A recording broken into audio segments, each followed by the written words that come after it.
মা, আমি না ভাবছি চাকরিতে জয়েন করব। চাকরি করা ভালো, কিন্তু আমার মনে হয় তোমার চাকরি করার দরকার নেই। না, আসলে আমি না ওর জন্য একটা বাইক কিনতে চাই। কেন? ও তোমাকে কিছু বলেছে নাকি?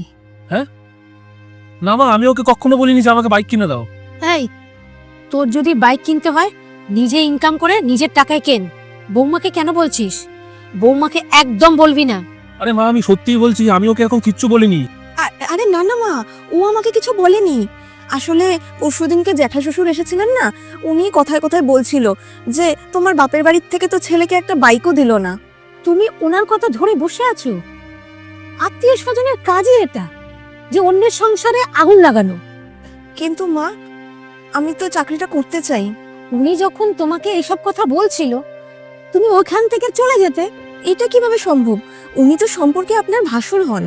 হতে পারে উনি আমার ভাসু, কিন্তু উনি কিসের জন্য এসেছে সেটা তুমি বুঝতে পারোনি। উনি তো এসেই ছিল আমাদের সংসারে অশান্তি পাকাতে। আর তুমি ভেবো না উনি ভালোবেসে এই বাড়িতে এসেছিল। উনি এটা দেখতে এসেছিল আমরা সুখে আছি না দুঃখে আছি। যদি সুখে থাকি তাহলে সুখটাকে কি করে নষ্ট করা যায়, সেই জন্যই এসেছিল। আর শোনো, আমি না এরকম আত্মীয় স্বজন পছন্দ করি না যারা লোকের বাড়িতে এসে সুখ শান্তি নষ্ট করে। হ্যাঁ, ঠিকই বলেছিস তুই। আর তোমাকেও একটা কথা বলি, কোনো আত্মীয় যদি তোমাকে চারটে কথা শোনায় না, তুমিও তাদের চারটে কথা শুনিয়ে দেবে। এটা আমার তরফ থেকে ফুল পারমিশন রইল। হ্যাঁ, মা একদম ঠিক কথা বলেছে।